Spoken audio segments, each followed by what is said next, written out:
saya selama investigasi itu memeriksa berapa jenderal, saya lupa, belasan jenderal saya periksa. Termasuk Prabowo? Ya, sekian jenderal saya periksa, saya dan timnya, karena saya membentuk tim sendiri di luar TGPF. Republik ini lebih bermartabat, lebih baik. Gitu. Jadi saya nggak ada. Jadi tujuannya waktu itu tidak untuk mencari siapa yang bisa diadili gitu untuk menjadi. Semua berpikir gitu. begitu, Iya. tapi saya pribadi enggak. Saya tidak menetapkan itu, karena tidak mungkin dari pengalaman saya reprimand, balas dendam yang seperti itu bisa menyelesaikan masalah. Artinya setiap pihak punya kontribusi gitu ya Mas? Iya. Proporsional, Iya. secara proporsional gitu. Semua punya kontribusi. Jadi kalau pagi sampai siang itu saya bekerja sebagai investigator di Hang Tuah Raya. Malamnya saya gerilya. Itu sempat menjadi kontroversi ya. Jadi publik itu percaya bahwa ada rape terhadap banyak perempuan Tionghoa. Dan itu kemudian memunculkan kontroversi. Tapi di laporan ini, itu dianggap susah dibuktikan. Bagaimana ceritanya? Ya, Adakah rape? jadi dalam proses saya melakukan investigasi itu tidak membedakan antara kasus ini, kasus itu gitu. Jadi saya fokus pada kerusuhannya.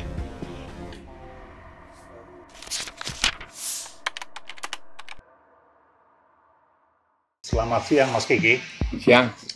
Ya, kita langsung ke poin. Sekarang tanggal 7 7 Mei 2025. Jadi sebentar lagi ada peringatan peristiwa 12-13 Mei, Mas. Nah, setahu saya Mas Kiki itu orang yang sangat berperan ya, terutama dalam tim gabungan pencari fakta. Waktu itu Mas Kiki menjadi ketua asistensi.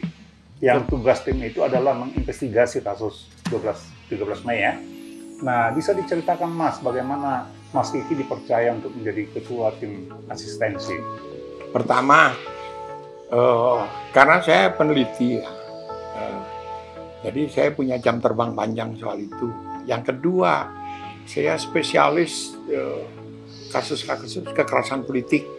Kekerasan politik, disertasi saya misalnya tentang tahun 65, yang kekerasan politiknya. Gitu. Dan seterusnya, banyak. Lalu yang kedua adalah karena tidak ada satupun ilmuwan yang berani take risk, ngambil risiko untuk memimpin tim seperti itu. Gitu. Yang berani tidak punya kapasitas untuk melakukan penelitian seperti itu. Gitu. Nah, saya di LIPI aja saya ahli peneliti utama. Bidang saya memang penelitian khususnya untuk kekerasan politik. Gitu. Jadi dicarilah saya akhirnya TGPF. TGPF itu tim gabungan pencari fakta yang besar. Itu dipimpin oleh Marzuki Darusman yang sifatnya politis. Tapi mereka tidak punya keahlian teknis untuk interogasi, keahlian teknis untuk investigasi, gitu. Jadi saya diminta namanya ketua tim asistensi, tetapi faktanya ya ketua tim pencari faktanya saya.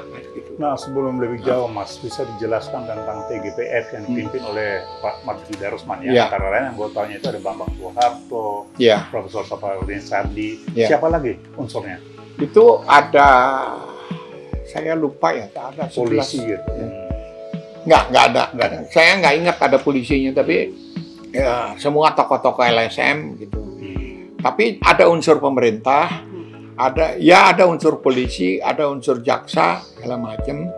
Dan ketika membentuk tim investigasinya, saya merdeka, bebas. Kenapa? Karena dua hal. Yang satu, semuanya itu pertimbangannya politis, diangkat itu. Mereka tidak punya keahlian teknis. Bedanya forensik, misalnya proyektil 556, proyektil 70, 7,7 kayak gitu itu apa? Dari dari senjata apa itu mereka nggak tahu. Iya. Nah, jadi saya punya keahlian teknis yang mereka nggak punya. Yang kedua, masalah keberanian. Pada masa itu, jangankan investigasi, mengetahui saja itu bisa risikonya nyawa. Ya. Nah, saya selama investigasi itu memeriksa berapa jenderal, saya lupa, belasan jenderal saya periksa. Termasuk Prabowo. Ya, jadi sekian jenderal saya periksa, saya dan timnya, karena saya membentuk tim sendiri di luar TGPF. Jadi yang dipakai oleh TGPF dan dibaca itu hanya tinggal baca laporan saya karena mereka sendiri takut. Sehingga ketika terima laporan kami, habis diumumkan dibubarin.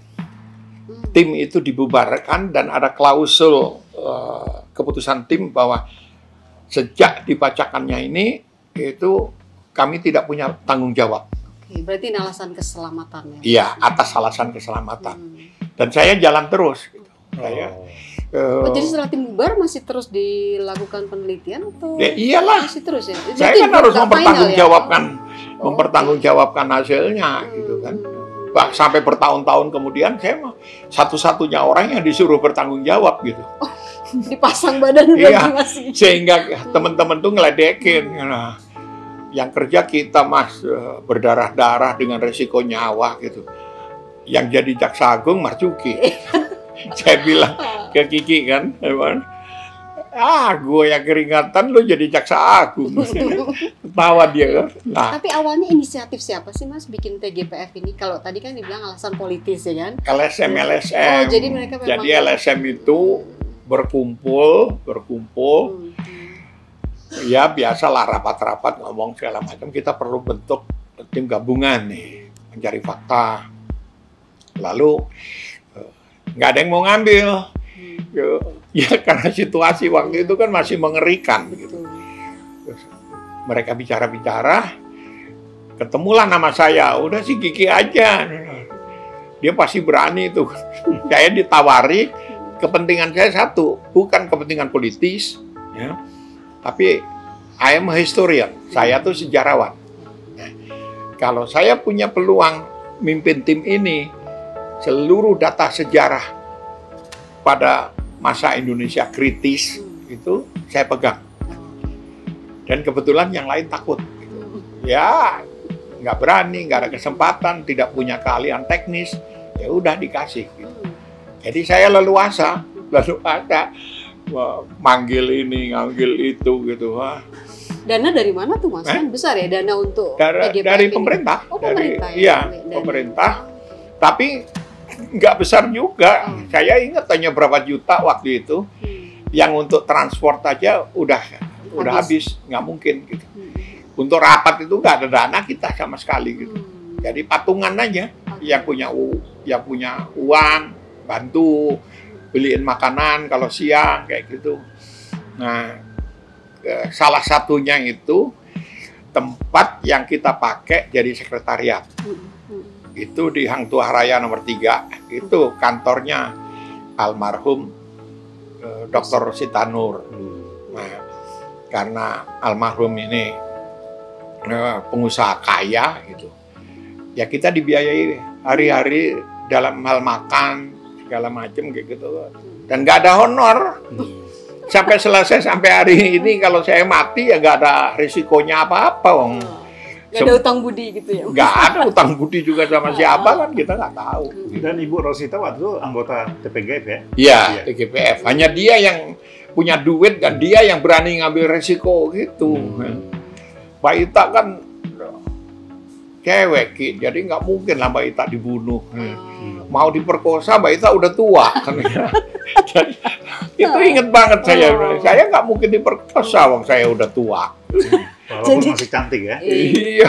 Jadi risikonya minimal lah kalau misalnya Rosita ikutan terlibat. Nah kalau ininya Mas, bagaimana kemudian tim ini merumuskan pola kerjanya dalam investigasi? Ini saya jadi kita campurin ya, tidak khusus ada perkosaan, tidak khusus. ini kerusuhan di 7 kota. Dan saya punya tanggung jawab untuk meneliti semuanya itu. Jadi saya bagi per wilayah dulu, lalu saya bagi kronologi peristiwanya. Jadi apa yang terjadi pada tanggal 5 Mei, 6 Mei, 7 Mei. Ya, pertama prosedur standar aja. Kami dari laporan-laporan media yang belum ada banyak waktu itu, ya, karena semua media massa itu masih ketakutan menulis. Gitu. Nah, terutama media asing, media itu saya susun kronologinya dulu. Oh, ada demo 100 orang di sini, ada pembunuhan yang belum terungkap 5 orang di sini, gitu. Itu saya urutkan menurut waktunya, kronologis. Setelah itu, nama-nama yang muncul di media itu. Si A, misalnya Komandan Kodim, si B, Kapolres, si C, pengamat, dosen yang ngomong ini, ngomong itu. Itu kita list semua datanya. Lalu yang berikutnya adalah data sekunder yang sudah muncul di media massa, sudah dipublikasikan, terutama yang dari luar. Gitu. Karena spekulasi macam-macam, itu saya kompilasi, lalu menyusun strategi investigasi, menelisik satu persatu seluruh data itu. Yang jadi problem adalah, kami ini terutama saya, ya, masih menjalani fungsi sebagai engaged scholar, istilahnya. Engaged scholar adalah scholar atau ilmuwan yang terlibat. Jadi kalau pagi sampai siang itu saya bekerja sebagai investigator di Hang Tuah Raya. Malamnya saya gerilya, ngajari anak-anak bertarung melawan tentara, melawan polisi gitu. Provokator. Nah, Malamnya. sampai kita bikin tempat pelatihan di Cilember, di Cisarua sana, untuk latihan demo. Untuk latihan demo. Mahasiswa dari seluruh Indonesia atau? Ada forkot itu ya? Kemudian yang tinggal sisa di situ forkot, tapi bukan hanya forkot, siapapun. Awalnya banyak. Ya itu. Saya bisa tunjuk hidungnya yang jadi menteri sekarang. Nah, itu kami lakukan. Nah, menjadi problem saya, karena kalau saya ketua tim investigasi harus imparsial. Iya. Nggak boleh memihak. Tapi saya tidak bisa. Tapi itu nggak ketahuan, Mas. Pasti ada yang ngadu dong, ya kan? Enggak. Nggak Kenapa? ketahuan. Yang disorot, saya ingat, saya tanya ke Jenderal Kiki Sanakri, Bang, saya kok nggak ditangkap-tangkap? Dia bilang, Ki, kamu tuh objek terbuka. Jadi nggak ada yang berani, nggak ada itu. Karena kamu bisa saja kamu mati, tapi yang pelakunya itu nanti pasti habis, karirnya habis, mungkin dia dibunuh juga nanti. Jadi kamu objek terbuka, dan dengan akses internasional, saya udah belasan tahun di luar negeri kayak gitu. Nggak bisa begitu saja dibunuh seperti yang lain gitu. Itu Aman lah ya. jadi saya aman. Yang ketiga, ya jangan sampai ketahuan. Ya bolak-balik dikepung 4 truk tentara segala macam kayak gitu ya. Saya kan baik hati, jadi dilindungi oleh malaikat. Malaikat sayang sama saya, si Kiki jangan dimatiin sekarang. Tapi nyaris-nyaris ada loh ya, Mas. Oh, sering. Nyaris-nyaris. Sering dikepung 4 truk itu, mereka tidak tahu kalau dilongok ke dalam mobil saya isinya molotov. Mau dikasih ke mahasiswa. Iya. Nah, ada teknik menyelamatkan diri dari seperti itu. Satu, dibuka jendelanya semua. Jadi tidak Mencurigakan. Iya. Yang kedua, karena saya sendirian, jadi orang nggak curiga. Bawa masa gitu. Terus saya kan udah bukan mahasiswa, gitu. sehingga tampangnya bukan tampang mahasiswa, nggak perlu dicurigai gitu.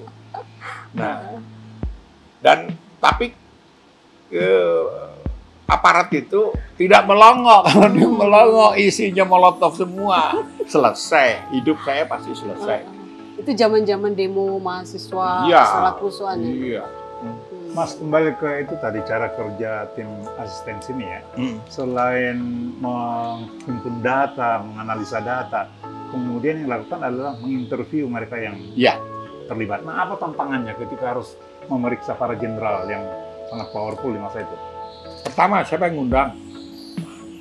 Yang kedua, siapa yang melakukan interview? Yang harus menguasai masalah dia. Yang ketiga, cengkoneannya harus tahu banyak. Karena jenderal ini ada di kubunya siapa, kita harus tahu konteks, peta politiknya jenderal. Dan yang terakhir, orang itu harus punya jam terbang cukup untuk bisa ngeles cengkonean itu. Kita bisa mendapatkan esensi dari pertanyaan-pertanyaan yang kita lemparkan, tapi tidak berbahaya secara fisik buat kita, meskipun nggak mungkin menghapus sama sekali bahaya itu. Jadi saya pimpin langsung. Jadi Mas kan ada daftar berarti jumlah jenderal gitu ya yang prioritas diwawancarai. Itu kan berdasarkan mungkin kecurigaan studi sebelumnya kan ya Mas, bahwa kemungkinan ini terlibat jenderal-jenderal ini gitu. Ya, asumsi saya adalah carte blanche ya. Jadi tidak ada jenderal yang salah. Jadi semua kita anggap sama. Setelah diwawancara, setelah itu baru kita tentukan derajat kesalahan setiap orang itu. Jadi saya tidak memulai dengan asumsi yang saya periksa, yang kami periksa waktu itu terlibat gitu. Saya asumsinya adalah semua niatnya baik, mau membantu.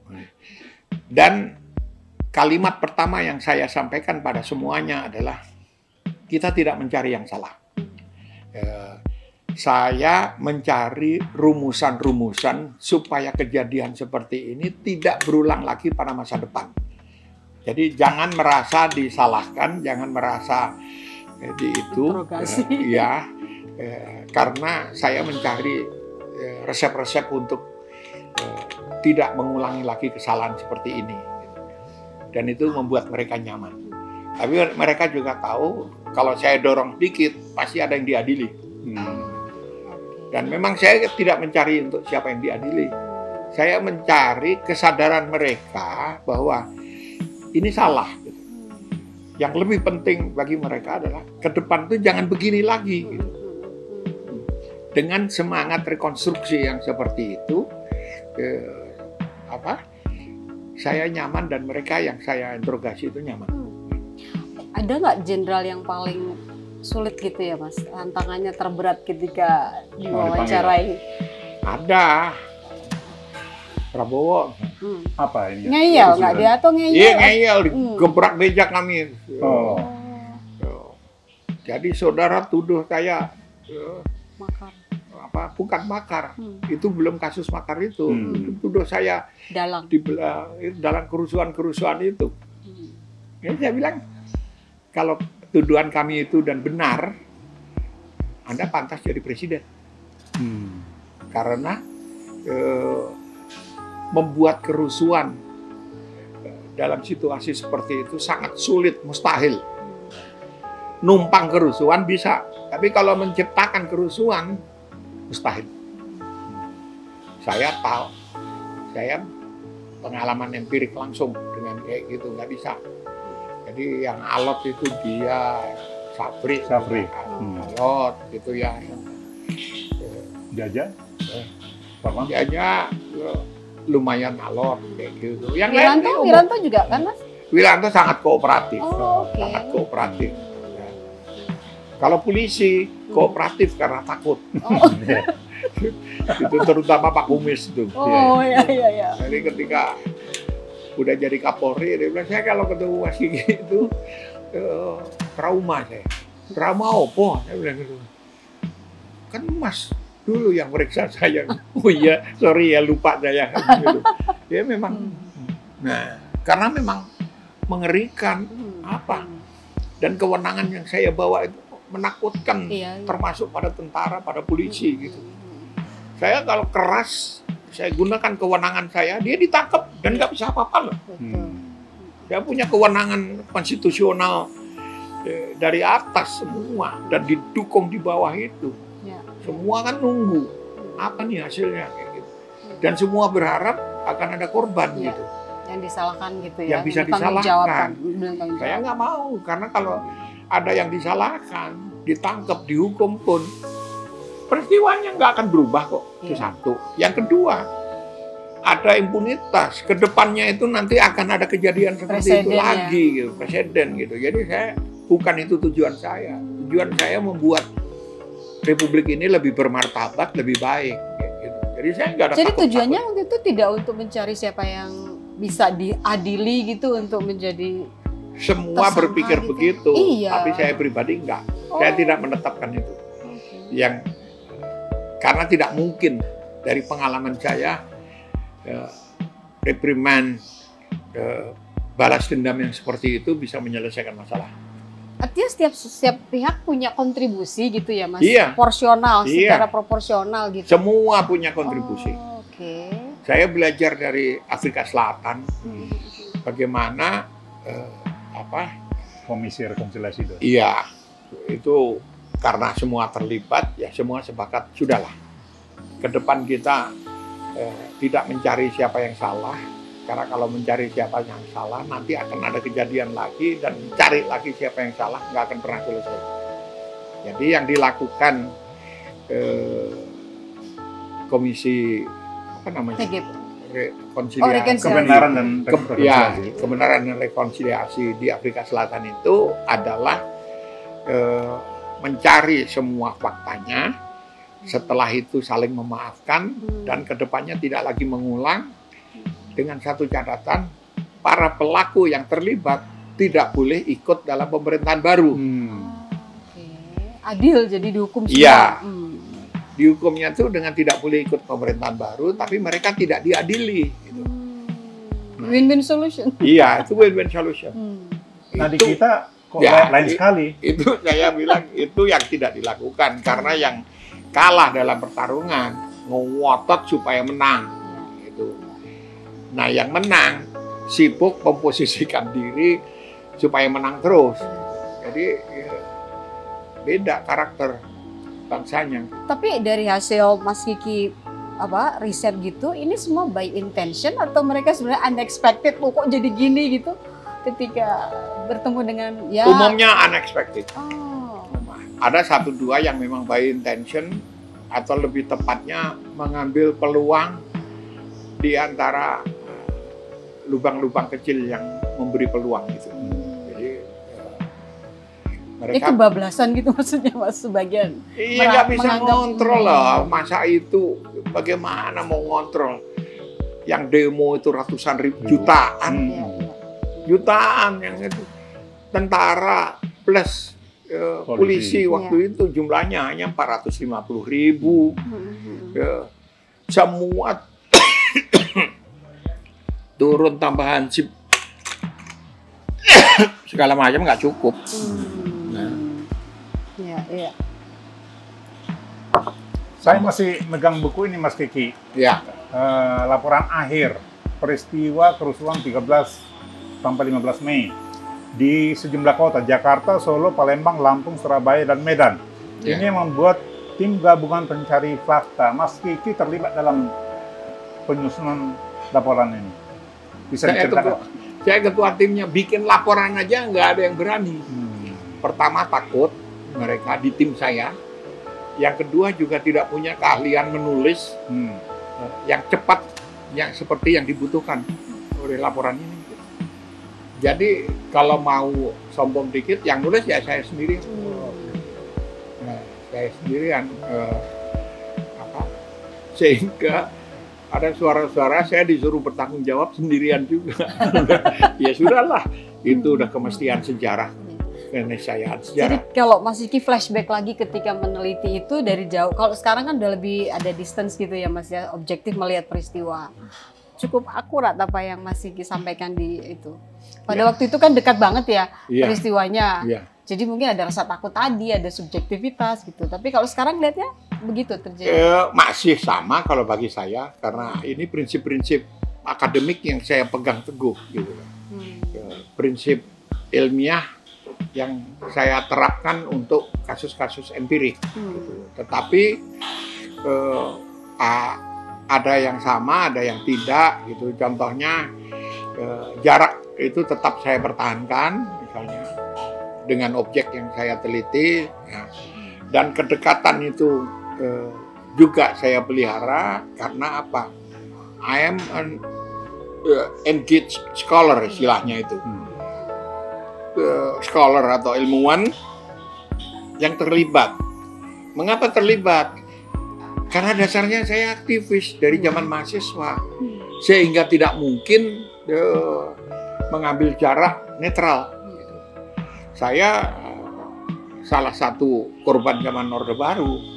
4 teman saya dikeluarkan dari UI dan dipecat dari UI dan ditahan antara 6 bulan sampai 1 tahun. Siapa mereka, Mas? Yang 4 ini? Rafendi Jamin, Widi Krasawan, Alexander Irwan, Ferdi Yusuf. Dan itu memukul perasaan saya sehingga setiap saya nulis sampai hari ini tetap saya apresiasi, saya sebut nama-nama mereka meskipun mereka sendiri keberatan namanya disebut. Kenapa? Trauma. Trauma. Jadi saya bilang, lu trauma atau tidak, itu fakta sejarah nggak bisa dihapus. Itu fakta sejarah. Dan bagi saya, kontribusi kalian pada reformasi itu luar biasa. Kalian membayarnya dengan 6 bulan 1 tahun di penjara. Penjara militer lah. Zaman Orde Baru. Di Kremlin ya? Enggak, di Guntur. Guntur. Di Guntur. Lebih sadis lagi. Iya. Jadi sehingga bagi mereka sangat traumatis pengalaman itu. Jadi kan Mas Kiki kan sebagai scholar, tadi kan engaged scholar gitu ya, juga aktivis yang ingin istilahnya pada waktu itu cita-cita aktivis kan menumbangkan Orde Baru gitu ya kan Mas? Tepatnya menumbangkan Soeharto. Oh iya. Nah berarti kan ada conflicting gitu ya Mas, maksudnya pasti ada perasaan kok terus push gitu, ini supaya berakhirlah rejim Soeharto gitu pada waktu itu. Itu nggak susah Mas ketika harus menyusun ini secara objektif kan? Enggak. Jadi kan batas-batasnya sangat jelas. Jadi dibagi waktu gitu ya Mas. Saatnya jadi scholar, saatnya jadi aktivis gitu. Iya, saya udah merintis karir internasional waktu itu, ngajar di mana-mana di dunia, respected scholar. Belum scholar banget lah, tapi udah diakui di dunia internasional. Saya ngajar di Amerika, saya ngajar itu sebagai dosen muda kayak gitu. Wah, sering muncul godaan. Ya udah ini karir enak. Saya udah merintis sudah cukup jauh waktu itu. Gak ada loh orang Indonesia yang bisa ngajar di berbagai universitas di luar negeri, terus nulis di jurnal-jurnal internasional, bahkan nulis book chapter waktu itu ya di mana-mana gitu, dipesenin tulisan-tulisan saya. Tapi darah lapangan saya itu nggak bisa hilang, sehingga akhirnya saya memutuskan untuk pulang. Ini Soeharto harus tumbang. Mengapa? Kita udah berbicara tentang reformasi. Soeharto tumbang itu, jatuh itu namanya suksesi. Suksesi itu syarat untuk reformasi. Nah, suksesi itu bukan reformasi. Jadi jangan dipikir bahwa Soeharto tumbang itu kita sudah reformasi. Enggak. Itu syarat untuk menjalankan reformasi. Nah, kalau kita lompat sekarang, itu yang tidak pernah tuntas diselesaikan. Karena Soeharto nggak pernah diadili. Sudah disiapkan pengadilannya di Kementerian Pertanian, nggak pernah datang dia. Alasannya sakit. Walaupun pengacaranya udah tersedia juga psikologis waktu itu. Iya, semua udah siap, tinggal sidangannya, nggak jadi datang. Alasannya sakit keras dan masih hidup sampai 9 tahun kemudian. Iya. Gitu. Dan mau jadi pahlawan sekarang. Jadi kalau sempat diadili waktu itu ya selesai, nggak ada dalam sejarah lagi. Gitu. Nah, itu syarat reformasi. Karena tidak tuntas penyelesaiannya, reformasinya juga setengah-setengah. Kemudian lalu muncullah isu-isu KKN, isu-isu korupsi, Dwi Fungsi ABRI. Dwi Fungsi ABRI itu kalau Dwi Fungsi ABRI dari awal sudah ada. Jadi reformasi itu langkah pertamanya adalah dengan memisahkan polisi dari ABRI waktu itu. Mengapa? Dalam analisa kami, polisi itu hanya dijadikan bolodupa. Kalau istilah Jawa itu bolodupa itu maksudnya apa tuh? Ya, Kambing conge. Kambing conge. Kalau istilahnya tentara itu gula batu. Gula batu itu tentara yang nenteng-nenteng gula sama batu gitu. Faktanya memang begitu. Polisi waktu kalau di bawah tentara terus dia fungsinya gitu aja ya. Jadi agenda reformasi itu bukan korupsi, bukan KKN, itu belakangan sekali. Agenda pertama reformasi itu pertama menurunkan Soeharto sebagai syarat reformasi. Lalu yang kedua memisahkan polisi dari ABRI, gitu. Karena polisi hanya dijadikan instrumen untuk menindas rakyat oleh tentara waktu itu. Gitu. Jadi ketika dalam perkembangan politik kemudian menjadi macam-macam, dan saya tidak berminat untuk ikut pertarungan kekuasaan. Jadi ketika selesai memasuki tahap rekonstruksi negara, saya nggak ikut, saya kembali ke kampus dan ke LIPI. Ya, kembali ke ruang cubicle saya untuk nulis, gitu. Mencatatkan semua proses yang terjadi pada 97, 98. Itulah sebabnya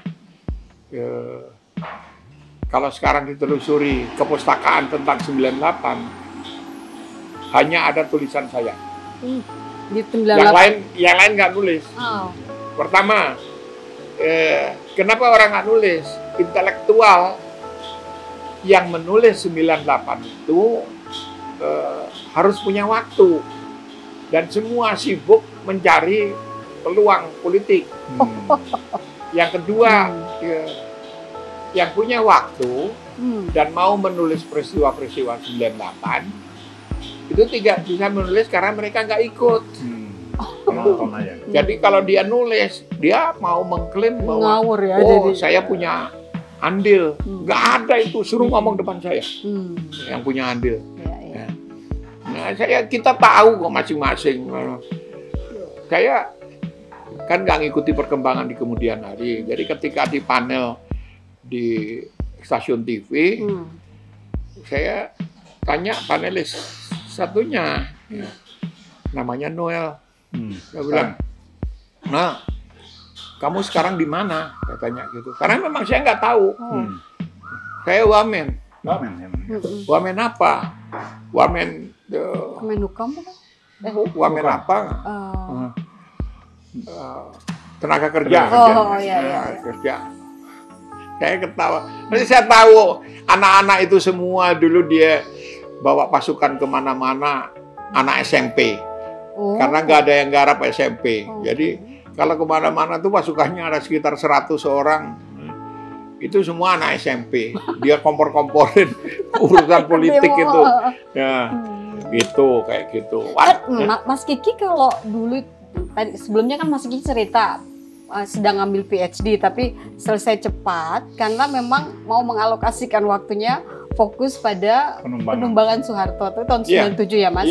Nah pada waktu itu kan juga Mas Kiki di kalangan teman-teman mahasiswa ya sudah sudah top lah ya sebagai itu Bukan mentor mereka selebriti. gitu, maksudnya memobilisasi gitu kan teman-teman mahasiswa gitu. Mas Iki bisa cerita nggak flashback? Nah, tapi sebelum sana Mas, kita selesaikan dulu nih laporan Oh, ini ya. oke.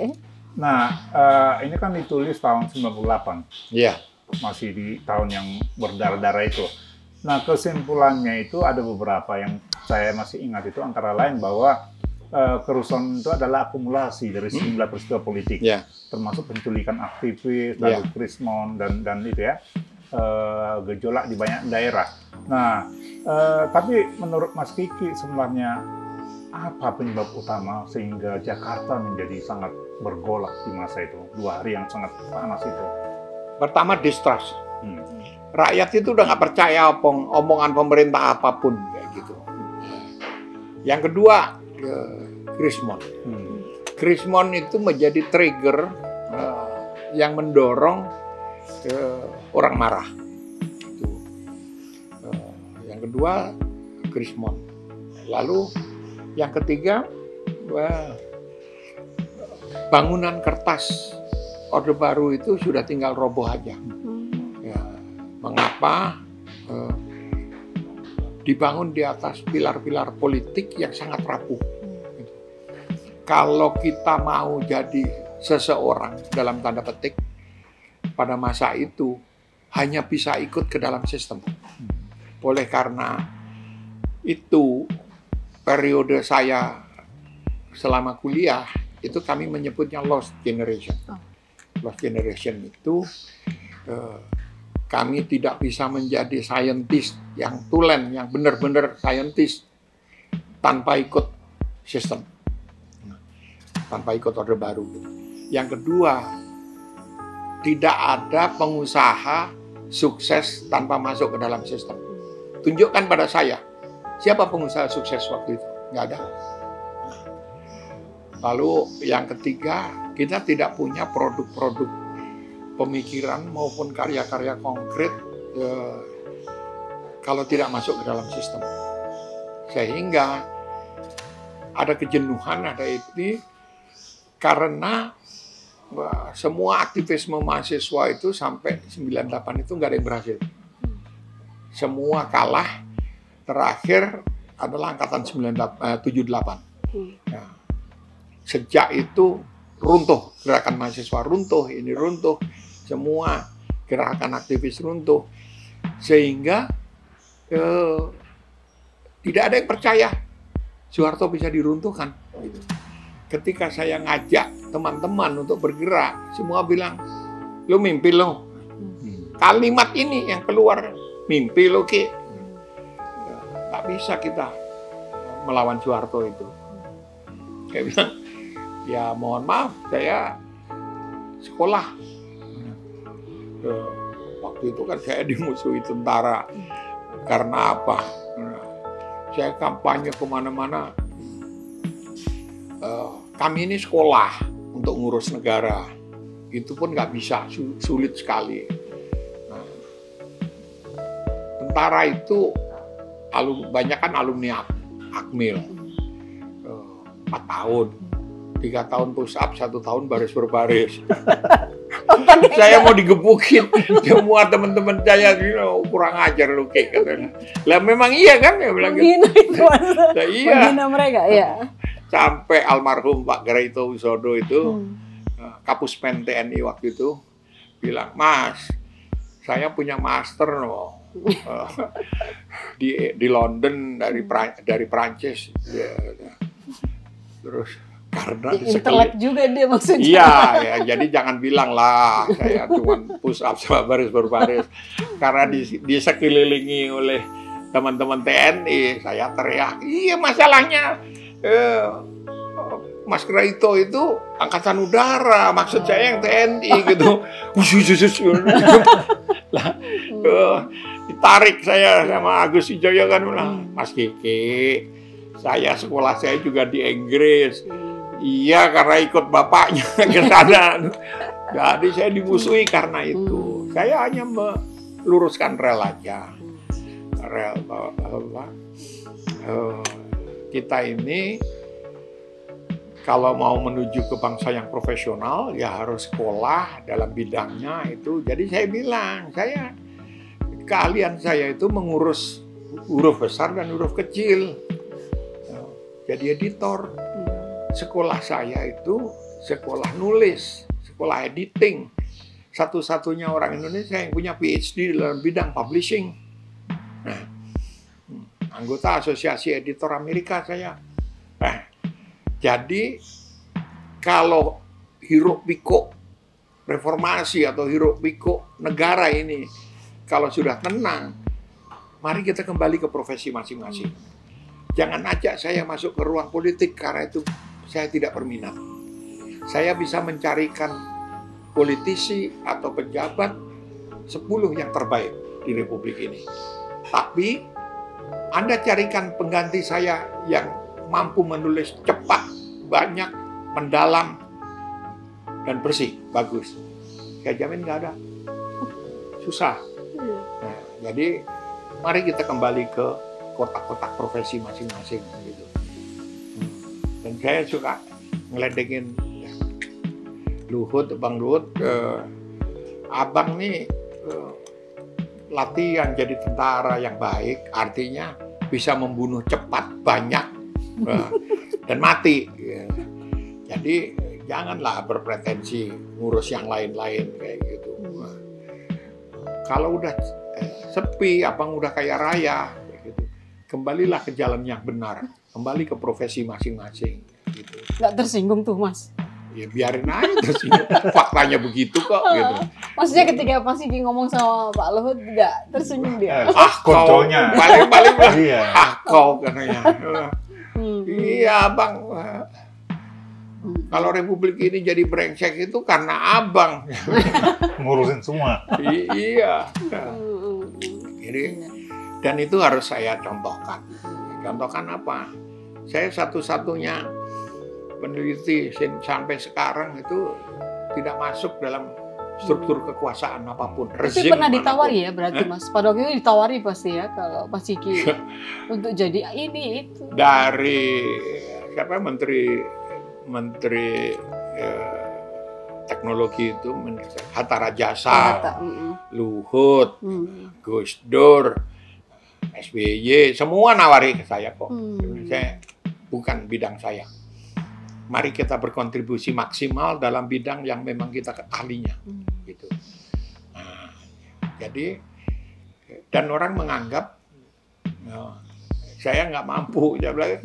Saya bilang sama Bang Luhut, ditanya nih, saya bilang, abang jangan tawar-tawarin saya pekerjaan yang nggak pakai otak, Bang. Pekerjaan abang aja tawarin ke saya nggak mau. Oh, pekerjaan nggak pakai otak. Emang menteri pakai otak, Bang? Kau ini katanya begitu kan. Lah, iyalah. Saya mau mengisi celah-celah yang tidak bisa diisi oleh orang lain. Suruh kawan-kawan yang lain nulis kayak saya. 1 bulan 1 buku. Harus dengan 1 cinta. 1 juta 1 pacar gitu maksudnya Mas? Iya, pokoknya ada 1 cinta lah gitu supaya selesai. Nah, Mas kembali ke kesimpulan ini tim gabungan pencari fakta ini ya. Yang menarik adalah ihwal perkosaan massal. Ya. Itu sempat menjadi kontroversi ya. Jadi publik itu percaya bahwa ada rape terhadap banyak perempuan Tionghoa dan itu kemudian memunculkan kontroversi. Tapi di laporan ini itu dianggap susah dibuktikan. Bagaimana ceritanya, Mas? Ya, adakah rape? Jadi dalam proses saya melakukan investigasi itu tidak membedakan antara kasus ini, kasus itu gitu. Jadi saya fokus pada kerusuhannya. Nah, di dalam proses itu muncul laporan-laporan tentang perkosaan. Jadi saya membentuk di dalam tim saya sendiri semacam task force karena korbannya para perempuan. Jadi saya melarang anggota tim saya yang laki-laki nanti gender bias. Saya membentuk tim, polisinya pun saya pakai polwan. ada 2-3 orang polwan yang saya gunakan supaya lebih lancar investigasinya, dan hanya saya dan investigator yang saya tunjuk yang boleh pegang data. Berapa bulan, 6 bulan saya investigasi kayak gitu. Ya hasilnya seperti yang saya laporkan itu. Untuk verifikasi empirik, kami menggunakan protokol Denver. Protokol Denver adalah ukuran-ukuran empirik untuk kasus-kasus perkosaan dengan kekerasan kayak gitu, dan saya tidak menemukan. Tapi saya tidak mengumumkan, tidak pernah mengumumkan. Mengapa? Saya setuju dengan kampanye kawan-kawan untuk perlindungan terhadap perempuan. Nah, sehingga saya setuju kampanyenya itu, sehingga lebih baik jangan diumumkan ke publik, supaya kampanye itu lebih efektif. Di satu sisi, di sisi yang lain adalah saya ini scholar, saya ilmuwan. Bisa saja saya salah, tetapi jangan paksa saya untuk berbohong. Itu tabu nomor 1 dalam dunia akademik. Cheating, information cheating, informasi palsu dalam dunia akademik itu kejahatan paling tinggi, paling besar. Dan saya tidak mau melakukan cheating informasi. Sehingga di satu sisi saya terdorong untuk menutupi, di sisi yang lain saya terdorong untuk membuka saja datanya. Dan saya memutuskan saya tidak akan melakukan apa-apa. Silakan orang lain yang melakukan dan pertarungan terjadi. Sehingga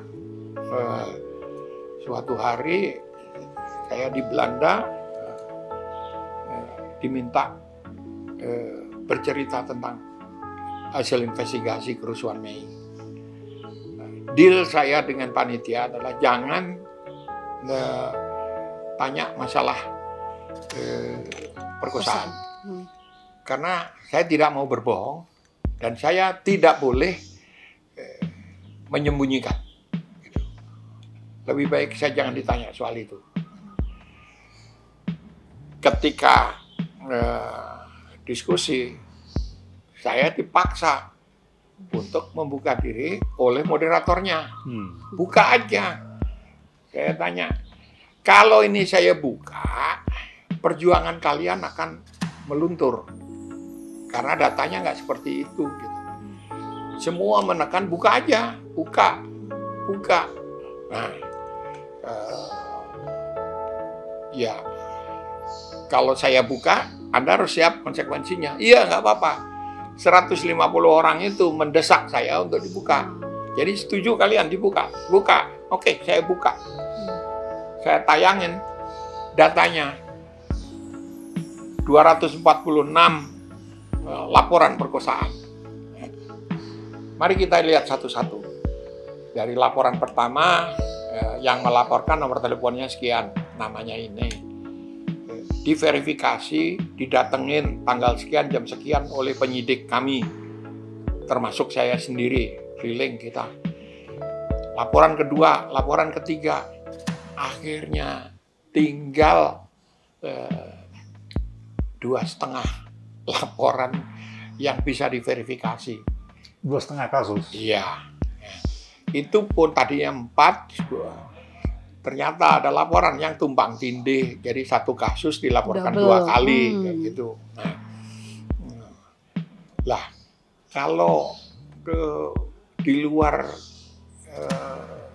masalah kerusuhan, di Jakarta tiap hari juga ada perkosaan.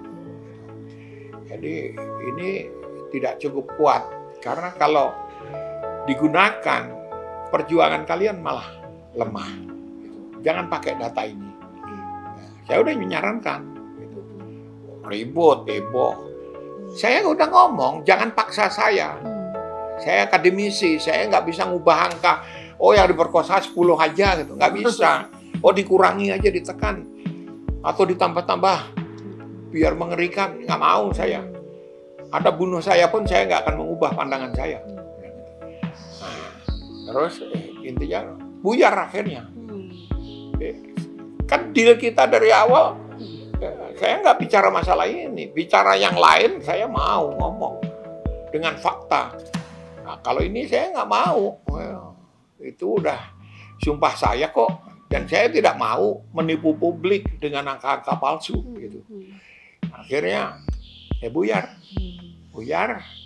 Lalu panitianya banyak yang marah ke saya. Lah saya udah bilang. Kenapa Anda paksa saya untuk ngomong? Gitu. Terus yang ketiga masih kaitan dengan itu, aktivis-aktivis itu, ada aktivis papan atas yang ngomong hal yang sama, kayak gitulah. Saya bilang ini datanya itu fiktif. Fiktifnya apa? Katanya. Itu termasuk yang laporannya Romo Sandi, Ita Nadia. Paling banyak dari dia. Oke, karena kan itu memang yang paling jadi rujukan ya Mas, bahwa laporannya Romo Sandi maupun Ita Nadia. Contoh nih, saya ke Surabaya, saya periksa satu-satu laporan itu. Yang paling kuat laporannya adalah ada perempuan Chinese yang mengaku diperkosa. Jadi sebelum pergi ke rumahnya, setelah beberapa hari saya mencari akses ke orang itu, sampai akhirnya dia mau menerima, ketemu gitu. Orangnya tuh jovial aja, biasa-biasa aja, nggak ada kesan, nggak ada kan pada waktu itu kita mau verifikasi susahnya karena dianggap nggak mau ketemu gitu korban itu kan. Wah, saya sangat hati-hati waktu memulai itu karena pikiran saya dipenuhi informasi tentang korban itu. Jangan maksa, nanti dia stres, dia ini segala macam. Ketika dengan halus saya tanya, ada toko peracangannya. Dalam laporan itu disebutkan diserbu oleh 150 orang, dihancurkan di ini. Pertama, tidak ada bekas-bekas kehancuran. Toko itu? Iya, toko itu. Yang kedua, lihat tokonya itu cuma 2 kali 3 meter. Bagaimana 150 orang masuk, terus memperkosa rame-rame di dalam itu? Ya nggak mungkin lah. Ya. Jadi rupanya dia juga cuma mendengar. Gitu. Dan nulisnya itu di depan saya. Nulis laporan? Nulis laporannya. Dia nggak pernah ke situ. Jadi katanya. Iya. Tapi itu saya lindungi dengan saya tidak menceritakan kasus itu. Karena kalau saya ceritakan perjuangannya meluntur nanti gitu. Bukannya tim relawan itu mengurusi para korban dan menerima laporan, maksudnya kayak hotline gitu kan, mereka buka hotline gitu ya kan? Ngetiknya itu di sekretariat itu di sampingnya Harian Jayakarta. Gang Arus. Karena saya di Gang Arus, kan saya di Harian Jayakarta. Betul. Itu jalan kira-kira 100 meter aja udah. Tapi diteror juga kan Mas yang daerah situ? Saya nggak tahu, saya tidak bisa memverifikasi. Yang pasti ketika ada laporan teror itu, saya bilang, kalian merasa terancam? Iya Mas. Kalau merasa terancam, saya jagain. Jadi saya kerahkan jaringan preman di sana. Itu Gang Arus itu kalau ujung depan sini ditutup, ditapis, di ujung sebelah sini ditapis, nggak bisa macam-macam orang di dalam. Saya lakukan, nggak ada apa-apa tuh. Jadi saya gunakan preman-preman untuk pengawasan clandestin karena kita nggak ada yang percaya sama aparat. Nggak ada tuh. Saya pusing juga itu. saya ditelepon, Romo, ini ada korban yang di rumah sakit Carolus. Dari jam 7 pagi saya nungguin, katanya udah di dalam. Dan itu hanya ada satu pintu. Di gerbang pintu itu saya nungguin. Nggak pasti lolos ya, Mas? Nggak mungkin lolos. Hanya ada lewat situ. Sampai orang habis maghrib, nggak ada. Nggak ditanya ke dalam, Mas? Kiki nanya juga ke dalam, ke rumah sakit? Iya. Oke. Katanya terus Romo bilang, itu sedang ditangani oleh dokter. Nggak lama kemudian, Mas saya minta izin ya, ada urusan lain. Oh iya Romo, saya tungguin di sini. Ya monggo. Saya tungguin di depan gerbang hanya lewat satu orang. Sampai habis maghrib nggak ada. Ini Romo Sandi maksudnya waktu itu? Iya. Dan yang mirip-mirip kayak gitu berkali-kali. Berkali-kali. Tapi kalau saya memunculkan data seperti itu, saya dianggap belain tentara. Dilematis ya. Saya jangan paksa saya karena saya akademisi. Tapi kami pernah bercakap Mas sama Dr. Lee Darmawan. Mas Kiki pernah dengar ya? Darmawan deh. Yang punya rumah sakit apung itu kan Mas. Dia termasuk salah satu yang menurut pengakuannya ikut melakukan treatment gitu terhadap korban-korban itu katanya. Pasiennya siapa? Tanya pasiennya siapa, data medisnya mana? Nggak mau. Nggak mau dibuka gitu. Nggak mau. Atas nama kerahasiaan. Iya. Atas nama perlindungan korban. Ya. Jangankan di Indonesia, di forum PBB afidavit kesaksian di forum PBB itu aja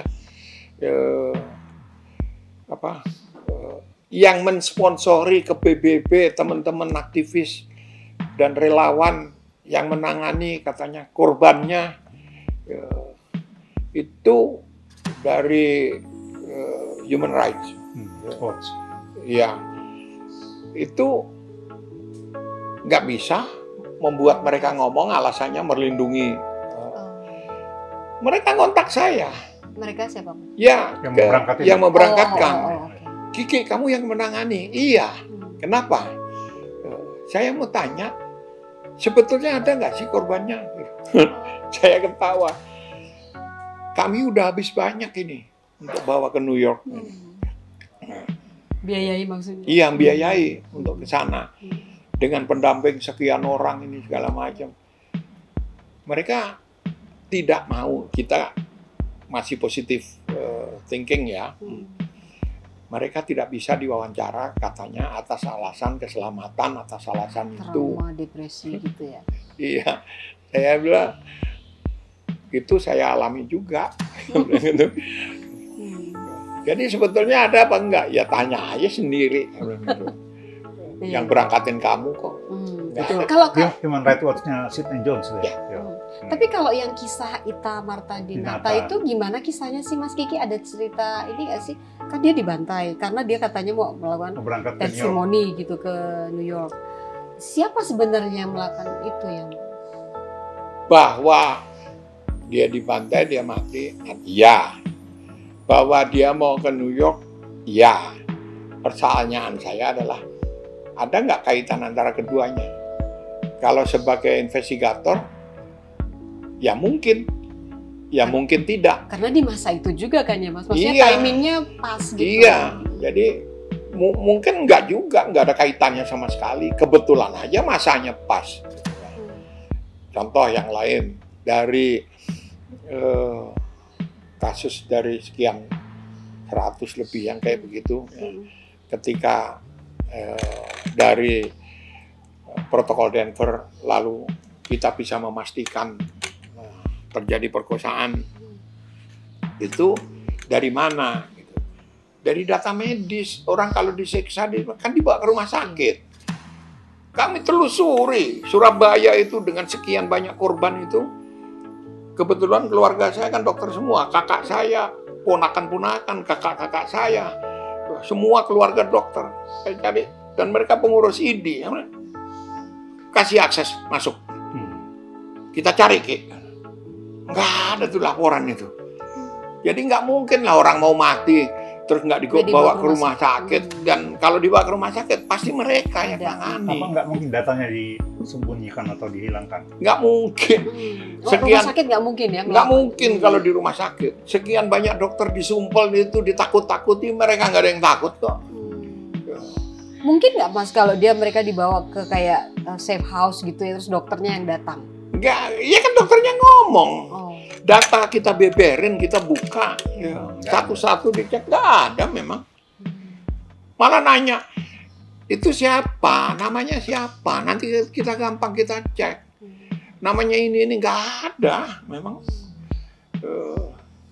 Jadi saya menjadi mencurigai, apakah karena katanya itu, lalu benar-benar katanya. Investigator sekelas Sidney Jones itu levelnya udah dunia kayak gitu. Gak bisa kok nemuin. Kiki, kamu kalau nemu setengah kasus saja, nggak usah satu kasus, saya akan pakai. Ya. Sini masalahnya saya 1/4 kasus saja nggak nemu. Tapi yang masih bilang Vivian itu kaitannya dengan 98? Iya. Ada satu kan itu berarti kasus? Tempusnya. Tapi apakah itu kaitannya berkaitan dengan langsung dengan kasus kerusuhannya? Itu kita nggak tahu. Kita nggak tahu artinya karena dia orang korban kerusuhan atau bukan itu nggak tahu. Karena korbannya itu langsung berangkat ke luar negeri, ke Taiwan. Yang diberitakan dibawa lari ke Singapura, kemudian ke Belanda. Saya kejar sampai ke Belanda. Nggak nemu? Nemu, tapi nggak ada kasusnya itu. Nggak ada. Tapi dia ini korban, maksudnya luka gitu nggak sih Mas? Waktu yang nggak ada. Memang ya mungkin sakit atau apa kayak gitu. Karena saya bilang ketemukan saya.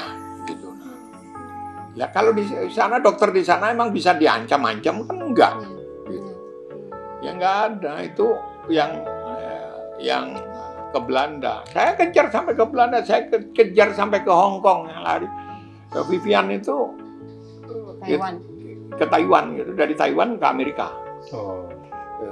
Jadi dibawa itu sempat ditangani untuk pemeriksaan palpasi, termasuk antara lain oleh Dr. Rosita Nur yang di tim saya. Pulang dari saya gemeter dia. Ki, ini gini. Saya bilang, Mbak jangan ngomong deh. Nggak tahan saya kalau dengar penyiksaan seperti itu. Nah itu di bawah. Saya nggak mau cerita, laporan dokter itu ada yang di kelas atas. Ya. Kenapa saya nggak mau cerita? Itu nggak ada kaitannya apa kerusuhan Mei. Itu KDRT lah kategorinya kayak begitu. Nah, dan itu nyangkut seleb. Dua-duanya seleb. Udah kita tutup aja yang bagian itu.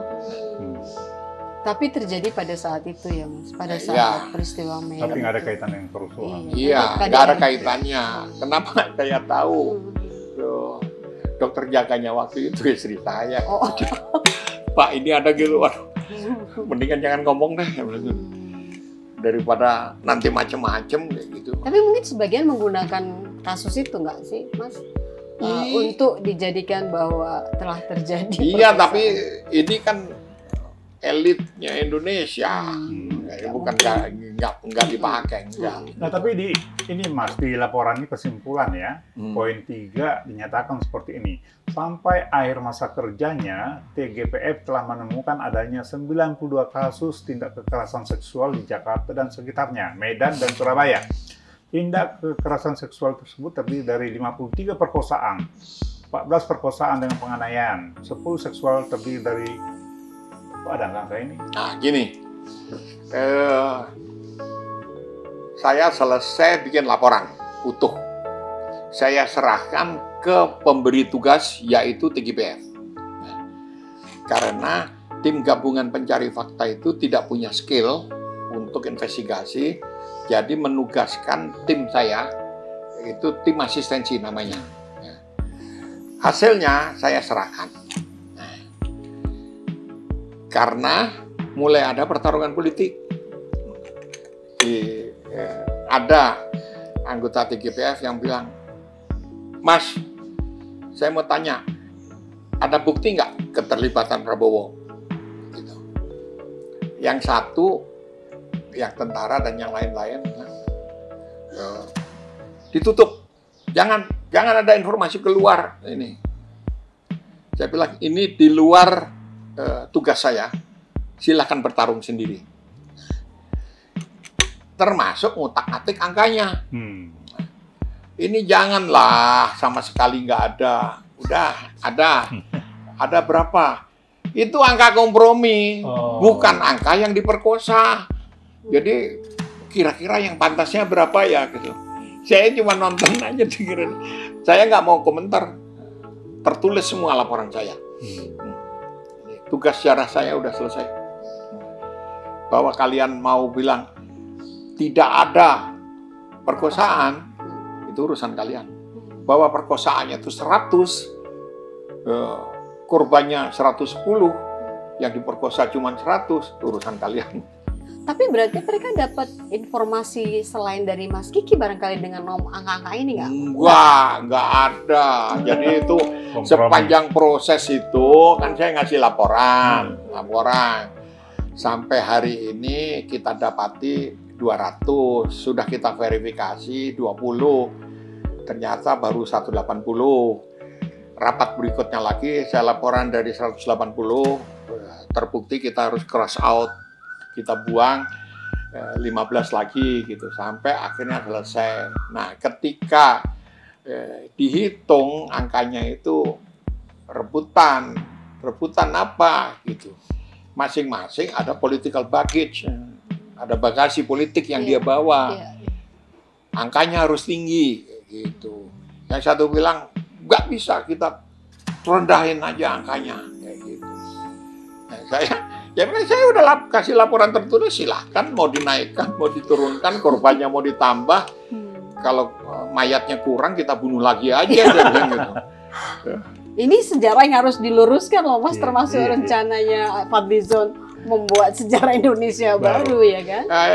Fadlizon tahu apa? Dia nggak tahu apa-apa waktu itu.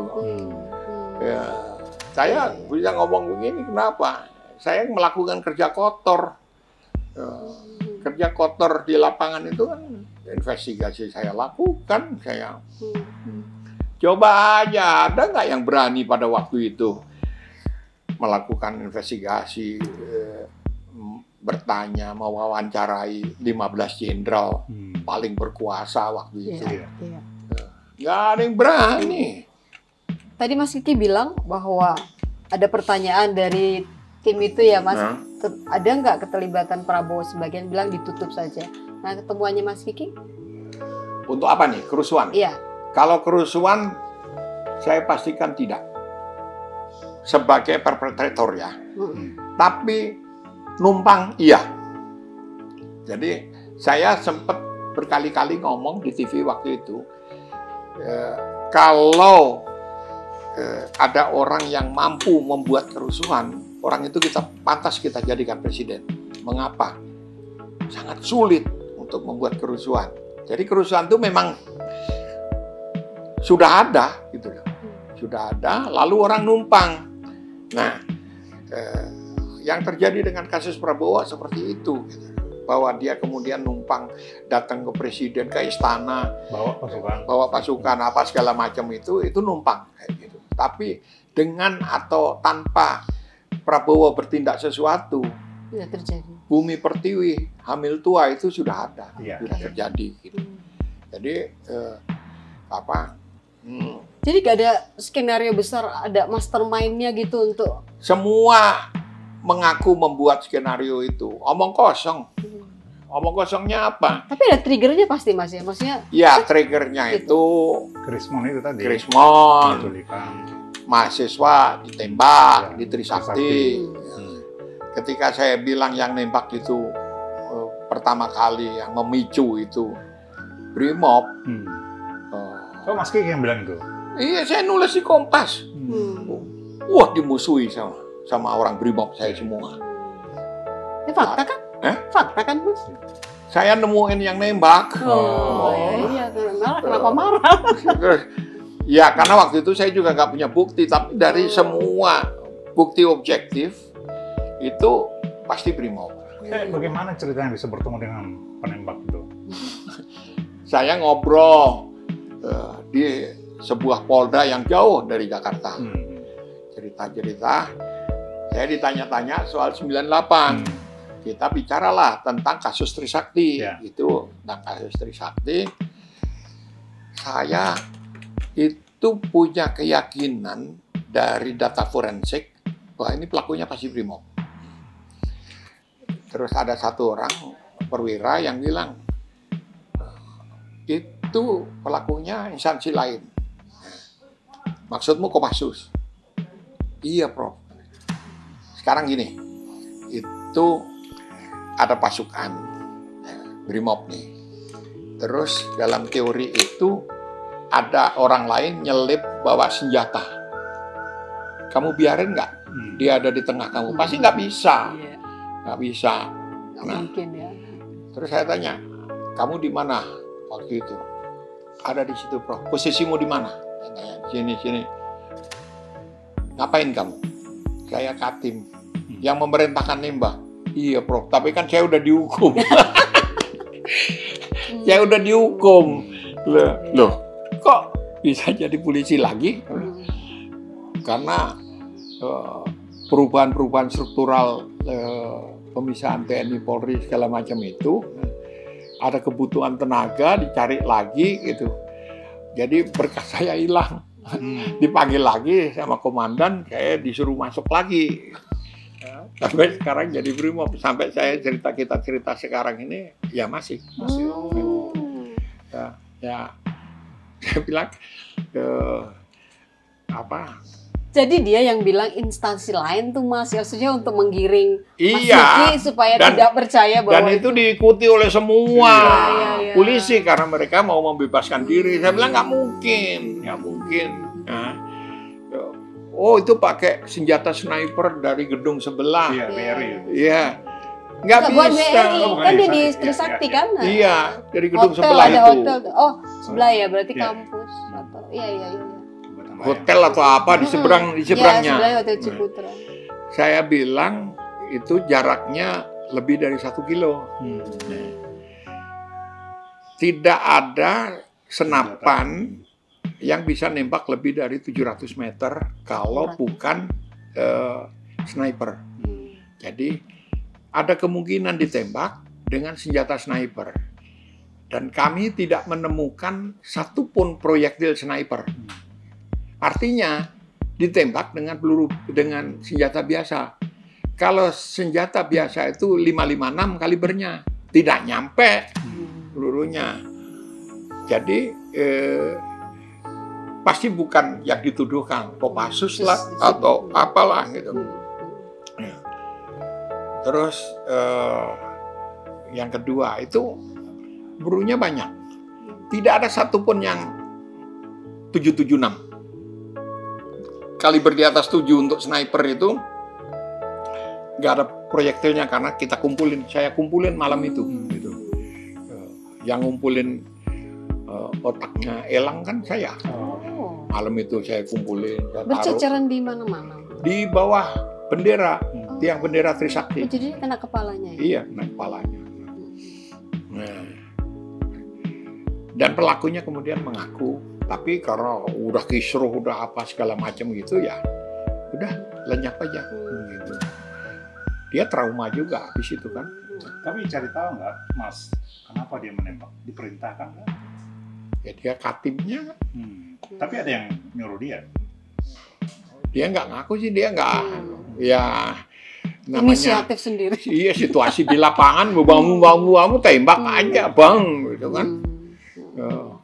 Jadi si Katim ini punya anak buah yang suruh nembak. Masih ketemu langsung penembaknya juga?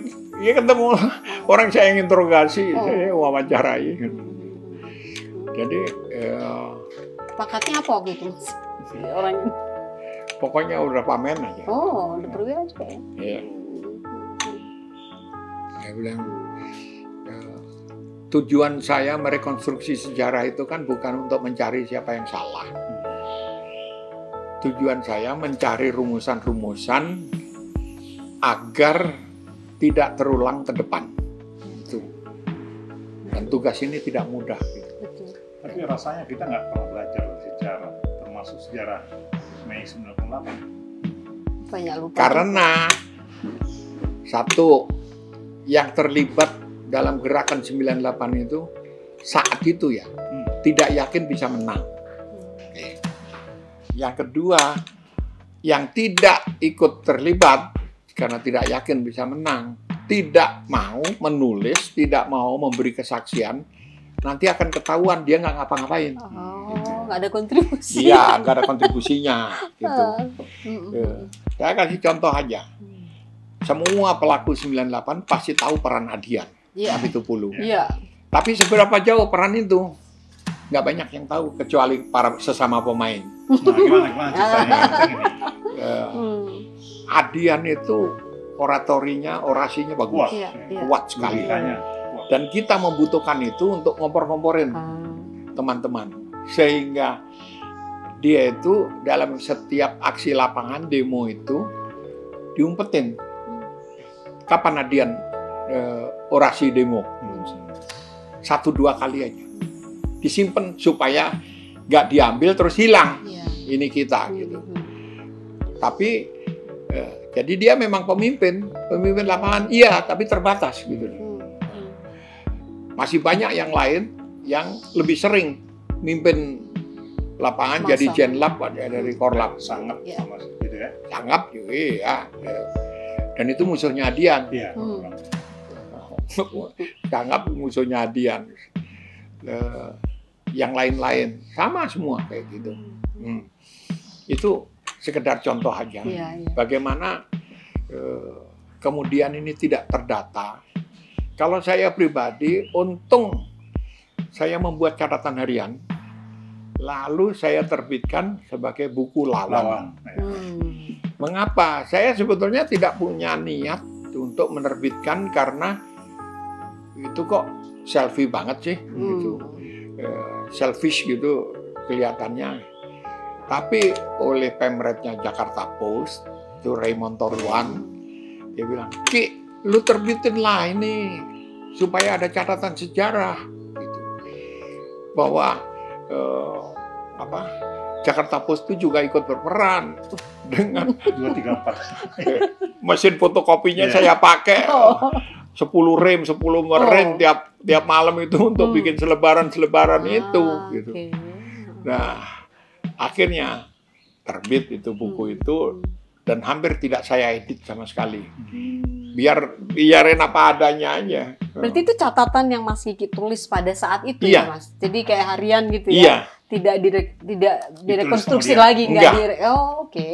Jadi akurat ya peristiwanya saat itu ya. Saya bilang kalau ada yang bantah, suruh nulis mana yang salah saya.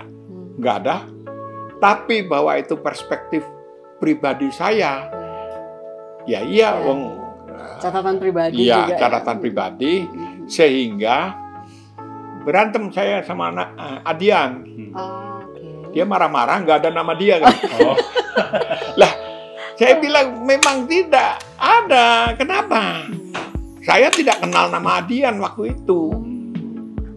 Dunia siapa? Anak-anak UKI. Dunia saya anak-anak ISTN. Enggak, UI mah pengecut. Zaman itu ya. Iya. Udah besar baru muncul. Rama Pratama baru belakangan. Iya, kayaknya jauh ya. Nggak ada nama Rama. Jadi yang militan pada waktu itu ISTN. ISTN. Terus UKI. Lalu UBK. terus IKIP itu apa? UNJ sekarang. UNJ ya, itu Anak UNAS gimana Mas? UNAS tuh radikal tapi sedikit jumlahnya. Karena ketika saya turun, diinterogasi sama anak-anak. Bapak siapa? Lulu. Terus dilaporin ke Satpam. Dan Satpamnya marah-marah itu. Kalian tahu ini bukannya dosen maksudnya udah dosen iya. Di sini baru kemudian mereka buka diri gitu.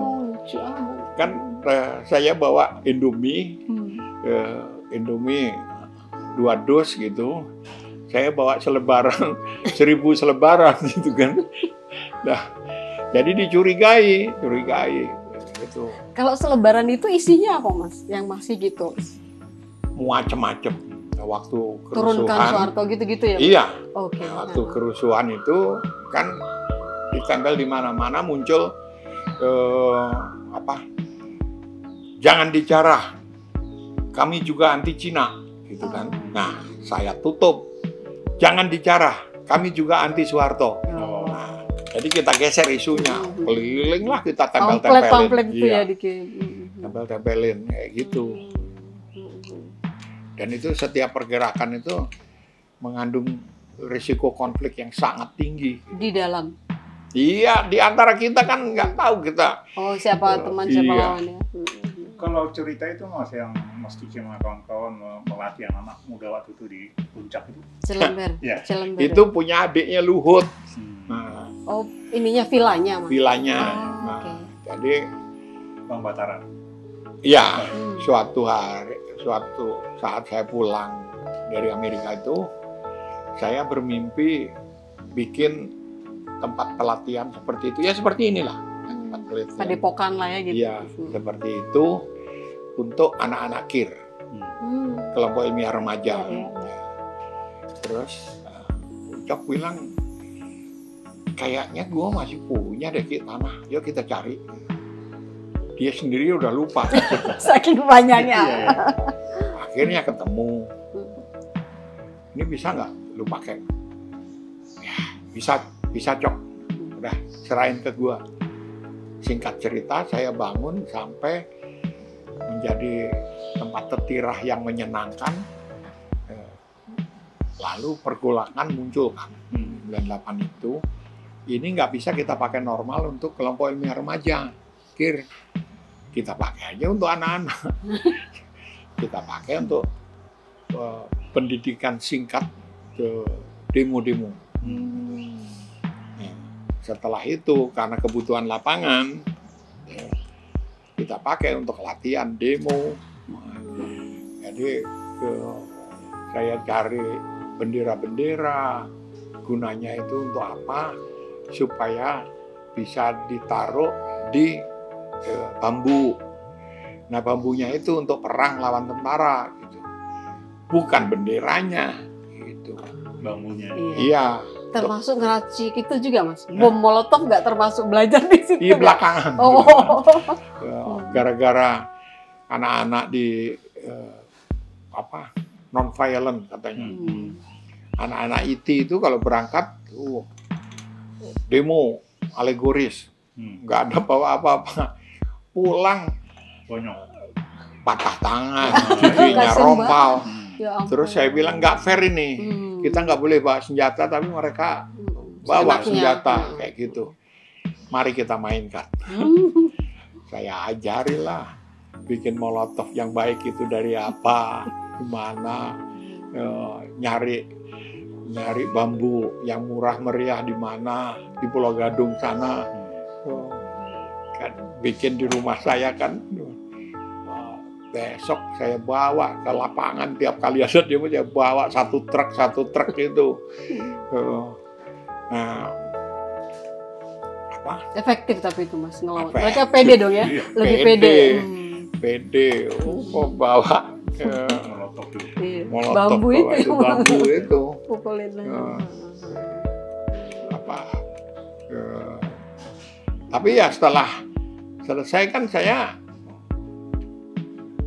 ceritanya jangan keluar, saya bilang gitu. Kenapa? Ini udah mulai normal lagi. Saya tuh akademisi.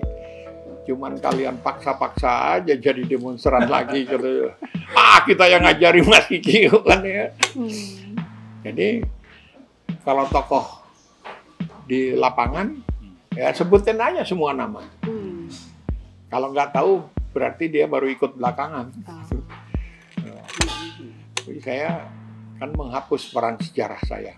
Nah, kalau waktu latihan-latihan itu benar nggak melibatkan marinir sebagai mentor? Yang kita dengar seperti itu. Maronor itu nggak ada. Jadi sipil semua ya Mas, nggak ada tentara. Iya, teman-teman aktivis ITB 78 dan 74 itu. Nah, UI nggak ada juga, ada 1-2 anak UI yang gabung ikut, yang ikut korpot, yang kayak gitu. Yang lain ya, murni anak-anak ISDN, anak-anak IT, semua anak-anak forkot lah. Gitu. UKI ya. Nah, UKI terutama UKI kayak gitulah. Kalau latihan itu satu pihak berperan sebagai aparat tentara, yang satu pihak berperan sebagai mahasiswa, terus berantem pukul-pukulan di lapangan bawah. Nah, kami yang senior tuh nonton dari atas, bawa semprotan. Kayak gas air mata gitu atau ini? Bukan. Semprot air. Tapi kita nyemprotin aja dari atas, bak-buk gitu. Latihan. Tapi bonyok juga Mas latihan. Iyalah. Bonyok ya.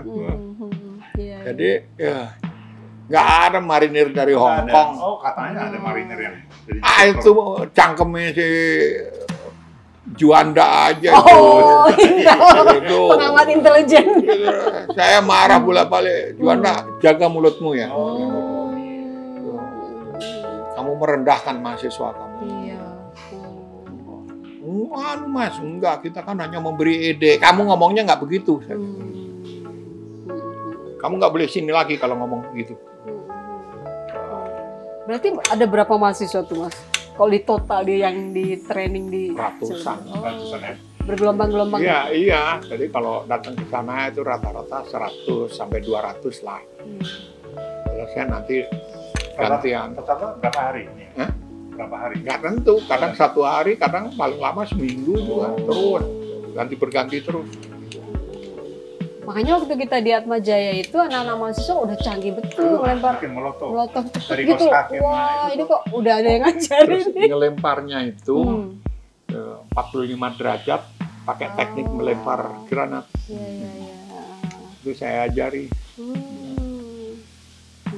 Mereka bingung kan, tentara bingung. Ini kenapa anak-anak ngelemparnya bagus gitu ya. Saya 3 tahun jadi pemberetnya. Bukan. TSM, teknologi strategi militer. Jadi saya tahu ngadepin mereka harus seperti apa, macam. Pernah suatu hari kan, Rusbagio yang selalu jadi wakil saya di investigasi di mana-mana itu, saya bilang, Mas Rus, kan dekat situ ada Pusdik Reserse itu. Dekat mana Mas? Di Megamendungnya. Oh, di Cilembernya itu? Cilember itu kan dekat Megamendung. Nah, Megamendung itu ada rute latihannya Pusdik Reserse. Reserse ya. Terus, kita benturin yuk di lapangan. Jangan kasih tahu anak-anak. Mas terus atur Pusdik Reserse-nya, saya atur mahasiswanya. Ya, kita udah persiapan segala macam. Dia bilang, Mas, kalau bentrok terus ada yang mati gimana ya? Nggak mau saya katanya. Akhirnya nggak jadi. Tapi kalau jadi udah bener. Seru banget. Iya. Iya. Menarik. Mas Kiki, kalau tadi kan Mas Kiki bilang kembali ke penyusunan ini ya, investigasi ini, itu wawancara sekitar 15 jenderal ya. Nah, yang paling susah ditangani atau diajak ngobrol gitu ya kan? Siapa Mas? Ya Prabowo nggak mau diajak ngomong. Bukan nggak mau, sulit sekali. Dia menyangkal maksudnya? Selalu menyangkal? Iya. Kafri juga kurang lebih sama lah, tapi nggak sekeras Prabowo. Kalau Wiranto lebih kooperatif ya Mas? Wiranto kooperatif, karena saya tahu kepalanya politis. Iya. Kalau saya kasih informasi A, kita bisa dapat A+1. Gitu. Oh, iya. Jadinya, Ada cerita Mas waktu itu Bang Asmara sempat bersetegang dengan jenderal karena dianggap nggak proper, dia pakai sendal, pakai tas itu ya. Jadi jenderal nggak mau. Untuk wawancara dia gitu. Enggak Nggak ada. ada. Mungkin post factum itu pikirannya. Kalau enggak, saya pakainya pakai sendal terus. Visual aja. Iya, Itu biasa aja. Mas wawancaranya di mana? Di markas mereka? Di markas kita ya, di sekretariat kita, di tempatnya Rosita Nur itu, di kebanyakan di situ, di Hang Tuah. Ya, ya. Lalu ada yang Syafri minta di rumahnya Soeharto, Di rumah Soeharto. Komnas HAM itu. Oh, Tato Hari. Tato Tidak. Hari. Di Komnas HAM. enggak, bukan di rumahnya orang Komnas HAM maksudnya. Iya, Bambang Soeharto. Bambang Soeharto. Ah, Bambang oke. Soeharto itu waktu Syafri di situ Prabowo berarti datang ke Hang Tuah, mau? datang.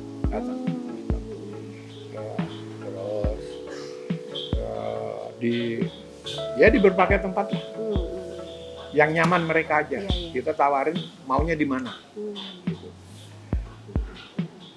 Tapi kalau flashback itu saya juga sering mikir ya, di kepala saya tuh nggak ada rasa takut, nggak ada apa segala macam.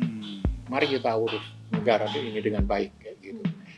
Tapi tim saya Ketir ya, ketar-ketir. iyalah, ada 1, 2, 3 orang perwira polisi. Takut gitu. Lama-lama Jenderal TNI Iya, gitu iya. loh. Kan masih minder kok polisi zaman itu kali ya, Mas. abrit aku kan. Iya, iya. Tadi malam ada Jenderal Bintang 2 yang kesini. Tentara. Oh. Ngobrol, Iya. curhat. Ya, tapi yang lama-lama kayak gitu, tahulah sikap saya. Saya tidak bekerja untuk polisi, saya tidak bekerja untuk TNI, saya tidak bekerja untuk partai politik. Saya bekerja untuk bangsa ini. Jadi pas kalau Ini kan udah 27 tahun lebih lampau ya, peristiwa kerusuhan Mei ini.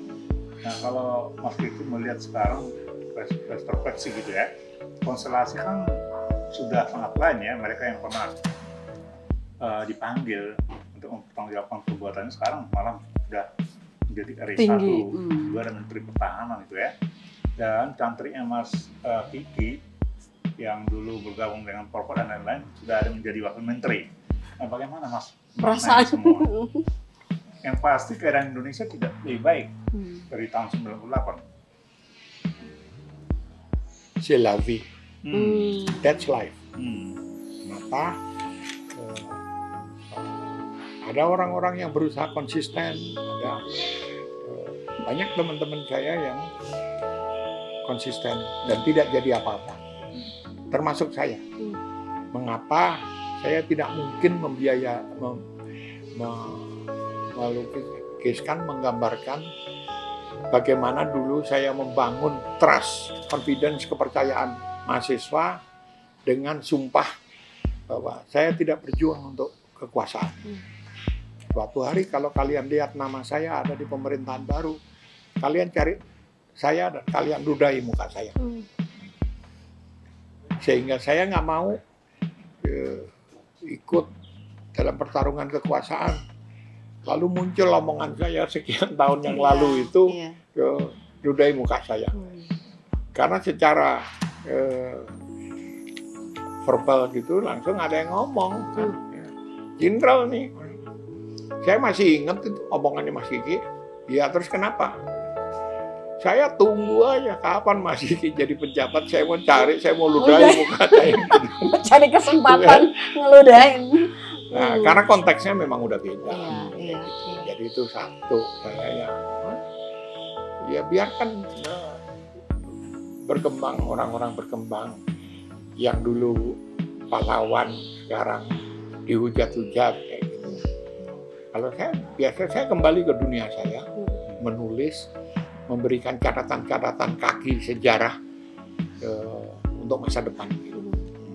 Mas Kiki ini kan karena nggak ada yang firm mengatakan bahwa dalam kerusuhan 98 si ini seperti tadi Mas Kiki udah cerita interview dengan sejumlah jenderal, mereka punya kontribusi dan memang situasinya udah seperti itu ya. Jadi kalau Mas Kiki mau simpulkan sebenarnya siapa sih dalangnya? Nggak ada ya Mas? Nggak ada. Akumulasi. Karena akumulasi, contoh. Karena narasinya kan kemudian adalah Prabowo ini kan harusnya dia bertanggung jawab terhadap kerusuhan ini. Bertanggung jawab terhadap sebagian peristiwa itu iya, tapi terhadap sebagian yang lain dia bahkan tidak tahu sama sekali, kayak gitu. Jadi nggak fair kalau menuding orang minta pertanggungjawabannya, itu sementara dia nggak melakukan itu. Gitu. Tapi nggak fair juga kalau membebaskan dia sama sekali dari pertanggungjawaban itu. Nah, saya sebagai bagian dari itu pertanggungjawaban itu, saya bilang Pak Luhut, Bang, jangan coba bujuk-bujuk saya. Kenapa? Saya nggak akan mau kalau rezim Prabowo, karena itu pengkhianatan terhadap nilai-nilai yang saya anut. Gitu. Tapi bahwa harus ada orang yang melakukan kerja-kerja demikian, ya silahkan, termasuk Abang. Abang memaki-maki Prabowo setelah itu bergabung, ya itu urusan Abang. Itu urusan Abang. Kalau saya nggak bisa Bang, karena itu sumpah saya di depan mahasiswa. Dan saya tidak mau melanggar itu. Saya tidak mau 10 tahun lagi saya dihujat. Saya udah mati, nggak bisa bela diri, terus dihujat. Jadi tugas saya sangat jelas. Menulis, dan menulis. Supaya ingatan orang ini ada. Gitu. Nah, sebagai sejarawan, menurut Mas Kiki, kenapa ingatan bangsa kita terlalu pendek? Karena kepentingan orang itu berubah. Jadi sengaja memperpendek ingatan karena kepentingannya besok berubah lagi. Gitu. Dan berubah itulah, ingatan itu disesuaikan dengan kepentingan yang berubah itu. Itu sebabnya ya berubah terus. Tapi nggak ada semacam kayak pengingat gitu ya Mas? Kan kalau peristiwa Nazi itu selalu kayak diingatkan, ada tulisan, ada acara, ada perayaan dan sebagainya. Tapi kalau 98 ini apa karena masih terlalu gelap gitu ya? Apa yang terjadi? Enggak gelap sih, sebetulnya terang benderang. Gitu. Tapi kenapa orang kemudian agak susah mencerna apa sih yang terjadi pada waktu itu sampai ada kerusuhan? Karena ada keterputusan sejarah, terutama pada generasi muda. Anak sekarang mana ngerti dan nggak peduli, gitu kan. Ya, yang kedua yaitu tadi, kalau saya mengingatkan apa itu 98, saya nggak ikut waktu itu. Kalau saya ikut, saya nggak bisa mengingatkan juga. Kenapa? Saya nggak punya peran. Sehingga orang-orang yang punya peran itu tidak mau mengingatkan masalah karena mereka tidak signifikan perannya. Dan dari pengalaman 74, 78 gitu, kami semua sudah bersumpah juga bahwa kita tidak mencari apa-apa, tidak juga mencari peran sejarah. Itu sangat tegas di generasi saya. Nanti menimbulkan konflik-konflik lagi, konflik eksistensi. Iya, klaim-klaim gitu. Iya, klaim-klaim. Contoh nih, suatu hari saya diundang peluncuran buku. Saya lagi sakit gitu, di tim peluncuran buku tentang sejarah 98 gerakan. Ya kaitannya dengan 98, sejarah Yayasan Pijar. Oke. Yayasan Pijar. Karena saya sakit, saya cuman diem aja, nonton aja. Moderatornya itu Fajrul Rahman. Yang ngomong itu Hariman Siregar. Terus Frans Hendra Winarta. terus 2 orang lagi. Aktivis kali. Aktivis Iya. Pijar. Iya. Terus ya saya cuma dengerin aja, nonton aja. Semua bilang betapa hebatnya mereka dan kaitannya dengan Pijar. Nah, terus pas mau ditutup, saya Diskusi cuma itu. dengerin aja, dengerin. Pas itu mau ditutup, selesai, tiba-tiba moderatornya Fajrul itu bilang, oh ada Kiki nih, kita belum dengar komentarnya dari tadi. Coba komentar. Saya berdiri, saya bilang, semua orang yang ada di ruangan ini bukan hanya saksi sejarah. Kita ini pelaku sejarah. Semua. Jadi, sebagai pelaku sejarah, kita saling tahu kok. Yang lain tuh melakukan apa. Hariman tuh nggak ada. Hariman itu selesai dari tahun 74. Sejak ditahan, terus ditahan, lalu minta gerasi. Buat saya dan teman-teman di luar, selesai. Nggak ada nama Hariman dalam sejarah Indonesia. Terus, Fajrul. Masa kamu lupa, Fajrul? Bahwa UI saya dobrak, saya gabungkan dengan anak-anak di luar UI, dan kamu marah, kamu halang-halangi kita. Dia bilang, dobrak. Direktorat kamu ngomong, ini berbahaya, karena kamu pengecut. 98 tuh nggak ada nama Fajrul Rahman. Bahwa kamu ngetop sekarang karena punya podcast di mana-mana kayak gitu. Iya, tapi 98 tuh kamu nggak ikut. Terus Frans Hendrawinarta, Anda ini siapa? Iya, Anda siapa? Saya cuma lihat ada di TV aja kayak gitu, ngomong, celotehan. Dalam konteks 98, Anda bukan siapa-siapa kok. Saya nggak tahu Anda siapa. Dan kalau saya siapa? Orang itu berarti nggak pernah ikut 98. Ini saksi sejarah semua. Terus wah, tegang kan suasana. Salah dong mereka nyuruh Mas Cici. Terus iya. Salah set. Ini anak-anak ke Yayasan Pijar yang dari awal. Tolong sebutkan, ingatkan kalau kalian lupa. 2 tahun pertama Yayasan Pijar punya sekretariat di Jalan Pramuka itu pakai duit siapa? Itu gaji saya di UNAS. Kalian rampok, kalian ambil buat bayar. Lah kok orang lain yang nggak punya klaim apa-apa disebutkan terus saya terima kasih aja enggak? Jadi nggak ada gunanya nih diskusi kayak gini. Kalian mau membangun sejarah dengan melupakan sejarah. Kalian ini bukan siapa-siapa kok di mata saya. Hanya sekumpulan pengecut aja. Hariman, lu siapa? Dia biasanya kan emosional nggak pada saat itu. Dia agak merutuk-rutuk. Lu lupa ya, Mang ya? Pertama kali lu tahu gerakan reformasi ini ketika lu naik Mercy hitam, ada demo di Pancoran, dicegat lu, terus lu turun, saya Hariman Siregar, lu didorong orang-orang kan, anak-anak, suruh masuk lagi, siapa, saya nggak kenal kamu, itu anak-anak saya man, ya iya didorong masuk lagi ke mobilnya, di dalam aja, saya Hariman, saya nggak peduli siapa kamu, saya nggak tahu kamu.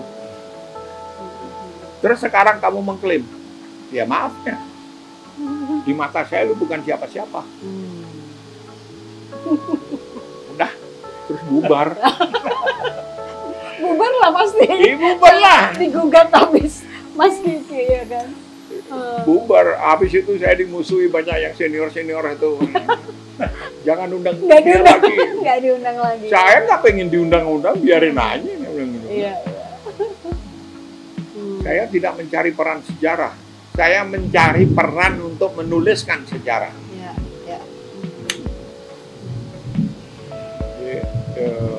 Jadi kalau lihat kalau buku sejarah 98 itu referensi yang paling aku selain bukunya Mas Kiki ya, tentu ada lagi Mas yang rekomendasi Mas Kiki yang objektif gitu ya, yang betul-betul beberapa buku luar gitu.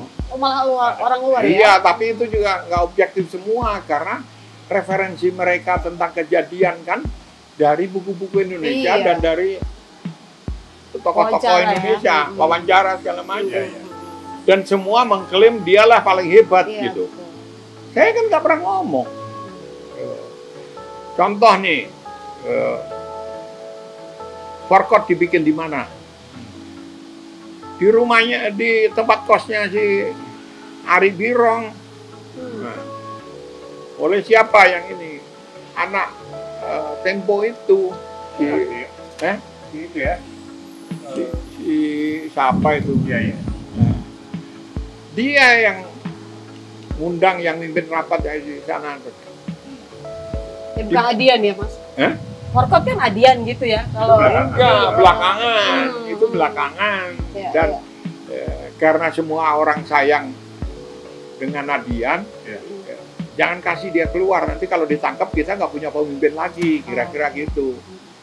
Ya, jadi saya bantu nyiapin lapis kedua, lapis ketiga, lapis keempat. Jadi kalau dipotong, dihabisin, masih ada lapis pemimpin berikutnya, kayak gitu. Nah, itu Forkot. Iya.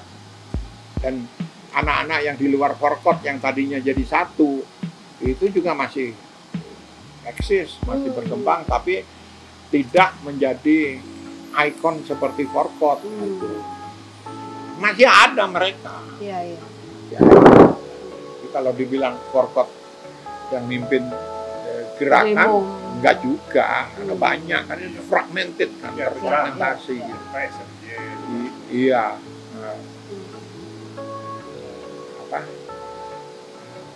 Secara emosional, secara psikologis, ya kalau sama anak-anak saya yang paling dekat.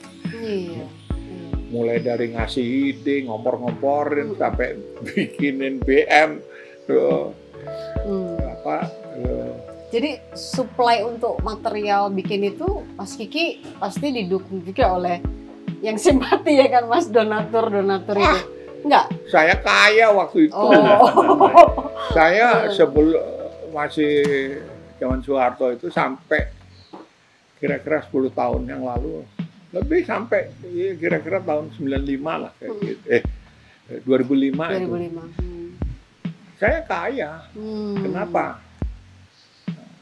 Saya punya perusahaan kontraktor untuk kereta api, terutama kereta api, tapi pipa gas, kontraktor. Punya 4 perusahaan, 4 PT. PT Hidup. Yang kedua, saya dagang gula. Gula Jawa? Gula pasir. Tapi gula lokal, bukan gula impor. Oke. Produksi maksudnya Mas? Tahu iya. Kalau pernah tahu ada sweeping gula Spanyol, separuh nyolong. Itu yang sweeping kan saya. Pakai tangannya Arum Sabil. Ketua Asosiasi Gula Nasional itu anak asuh saya. Jadi itu terus yang paling gede adalah